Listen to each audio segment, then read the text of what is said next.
રહી છે, એટલે તમામ લોકો છે તે હાલમાં અહીં મદદ માટે આવી પહોંચ્યા છે। અને આપ જે દ્રશ્ય જોઈ રહ્યા છો તે મેન્ટલ બારી પાસેના દ્રશ્યો છે। આ જે ફ્લેટ છે સૌથી મોટી માહિતી સામે આવી રહી છે। વિજય રૂપાણી આ પ્લેનમાં સવાર હતા।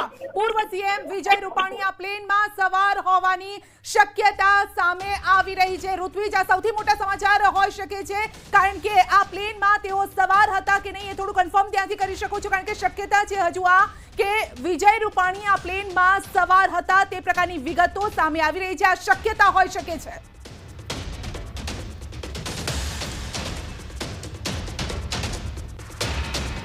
ઋત્વિજ, નો વિષય છે, તપાસ કરવામાં આવશે, ત્યારબાદ હકીકત સામે આવશે કે હકીકત શું છે। પરંતુ હાલ જે બચાવ કામગીરી છે તે પૂરજોશની અંદર કરવામાં આવી રહી છે અને તમામ કામગીરી છે તે હાલમાં જોઈ શકો છો। દ્રશ્યની અંદર વિઝ્યુઅલની અંદર પણ સ્પષ્ટ જોઈ શકાય છે। ફાયર બ્રિગેડના અધિકારીઓ, ઉચ્ચ અધિકારીઓ પણ અહીં જોવા મળી રહ્યા છે, પોલીસના ઉચ્ચ અધિકારીઓ અહીં જોવા મળી રહ્યા છે। તમામ લોકો છે તે હાલમાં અહીં કામગીરી કરી રહ્યા છે। જી ઋત્વિજ, ફરી એકવાર અપડેટ લેવા માટે આવીશું। અત્યારે સંવાદદાતા નવીન પણ આપણી સાથે જોડાયેલા છે। નવીન, એક તરફ જે મુસાફરો દ્વારા અત્યારે મુસાફરી કરવામાં આવી રહી હતી અને ત્યારબાદ આખી દુર્ઘટના સર્જાઈ, હવે મુસાફરોના પરિવારજનો પણ આ સમાચારની જાણ થતા દોડી આવ્યા હશે, તો તેને લઈને અત્યારે કયા પ્રકારની પરિસ્થિતિ જોવા મળી રહી છે નવીન?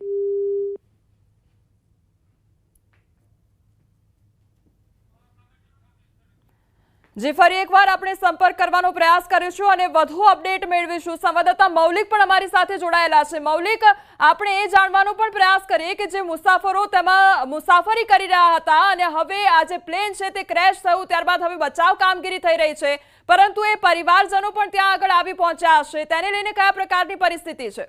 એરપોર્ટથી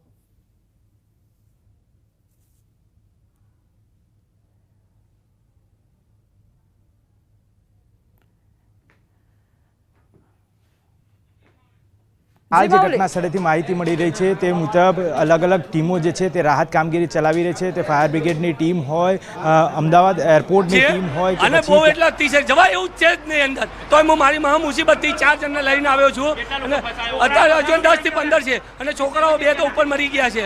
જવાય એવી હાલત નથી હાલ, બહુ ખરાબ પરિસ્થિતિ છે હાલની તારીખમાં, હળગે છે વચ્ચે।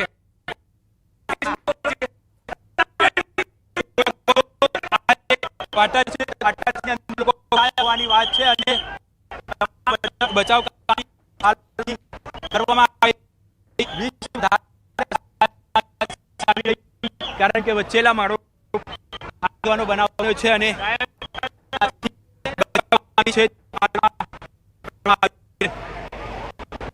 તો આ હતા પ્રત્યક્ષદર્શી અને તેમના દ્વારા અત્યારે કયા પ્રકારની પરિસ્થિતિ છે તે વર્ણવવામાં આવી રહી છે।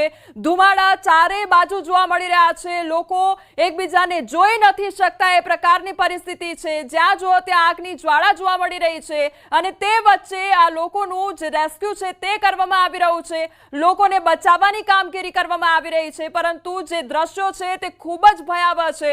કેટલાય પરિવારજનો અત્યારે એરપોર્ટ આવી પહોંચ્યા છે। જેવા સમાચાર સામે આવ્યા અને સમાચારની જાણકારી થઈ, જે મુસાફરો દ્વારા મુસાફરી કરવામાં આવી રહી હતી તેમના પરિવારજનો પણ અત્યારે એરપોર્ટ દોડી આવ્યા છે અને પોતાના જે પરિવારજનો છે તેની ચિંતા કરી રહ્યા છે, કારણ કે આ ઘટના, જે દુર્ઘટના સર્જાઈ છે તે ખૂબ જ ભયાવહ છે। અત્યારે એક તસવીર એ સામે આવી રહી છે કે એમ્બ્યુલન્સો જોવા મળી રહી છે, 108ની ટીમ અત્યારે ત્યાં આગળ પહોંચી છે અને તમામ લોકોને બચાવવાની કામગીરી કરવામાં આવી રહી છે, બહાર કાઢવામાં આવી રહ્યા છે, એક બાદ એક લોકોને બહાર કાઢવામાં આવી રહ્યા છે અને હોસ્પિટલ અર્થે, સારવાર અર્થે ખસેડવામાં આવી રહ્યા છે। પરંતુ અહીંયા લોકોને એક જ અપીલ કરવામાં આવી રહી છે ન્યૂઝ 18 ગુજરાતી તરફથી કે લોકોની અડચણ ન બનો અને જરૂર પડે એટલી લોકોને મદદ કરો અને તંત્રની મદદ કરો, તે પ્રકારની અપીલ ન્યૂઝ 18 ગુજરાતી દ્વારા કરવામાં આવી રહી છે।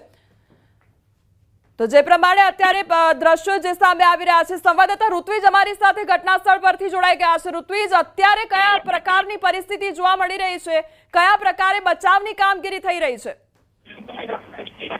જી, આપ જે દ્રશ્ય જોઈ રહ્યા છો તે ઘટના સ્થળના દ્રશ્યો છે ને એ કયા પ્રકારની પરિસ્થિતિ છે તેનો સ્પષ્ટ અંદાજ છે તમે આ દ્રશ્ય પરથી જ લગાવી શકો છો। ચારે બાજુ કાટમાળ જોવા મળી રહ્યો છે, જે ક્વાર્ટર્સમાં આગ લાગવાનો બનાવ બન્યો છે અને ખાસ કરીને જ્યારે આગ લાગવાનો બનાવ હતો ત્યારે અનેક લોકો આ ક્વાર્ટર્સની અંદર હાજર હતા અને અનેક લોકો હાલમાં ફસાયેલા છે.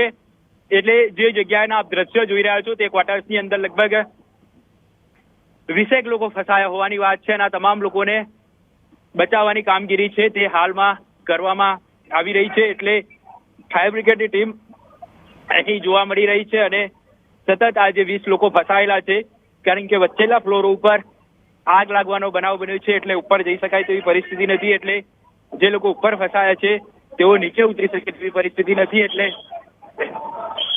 ફાયર બ્રિગેડ દ્વારા જે જી ઋત્વિજ, તમે એવી જગ્યા પર ઉભા છો અને અત્યારે એટલી ભયાવહ પરિસ્થિતિ જોવા મળી રહી છે. અમારા સંવાદદાતા જ્યાં આગળ ઉભા છે ત્યાં ઉભા રહીને તે બોલી પણ નથી શકતા, એટલો બધો ધુમાડો જોવા મળી રહ્યો છે. ઋત્વિજ, એટલે વિચાર કરો કે મુસાફરોની શું સ્થિતિ હશે? મુસાફરોની હાલત છે તે ખૂબ જ ગંભીર હાલત હોવાનું અહીંયા દ્રશ્યો પરથી જોવા મળી રહ્યું હતું. ત્યારે કલ્પના ન કરી શકાય તે પ્રકારના દ્રશ્યો અહીં જોવા મળ્યા હતા અને ખૂબ જ ભયાનક દ્રશ્યો કહી શકાય. કારણ કે જે પ્રકારનો બનાવ બન્યો હતો અનેક લોકો જે સવાર હતા તે લોકોની કયા પ્રકારની હાલત હશે તે અહીં જોવા મળ્યા.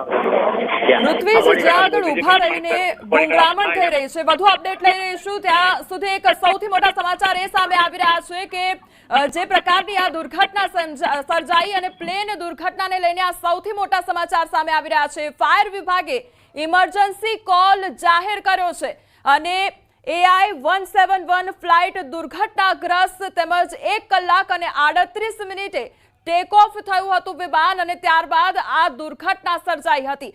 સંવાદદાતા વિભુ અમારી સાથે સિવિલથી જોડાઈ ગયા છે. વિભુ, અત્યારે હોસ્પિટલમાં કયા પ્રકારની પરિસ્થિતિ જોવા મળી રહી છે, કારણ કે એક બાદ એક પેસેન્જરને લાવવામાં આવી રહ્યા છે?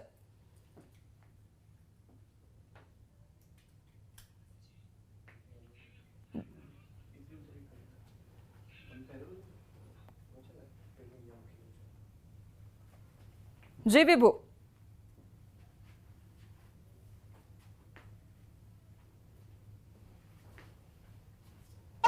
લંડન જઈ રહેલી ફ્લાઇટમાં 230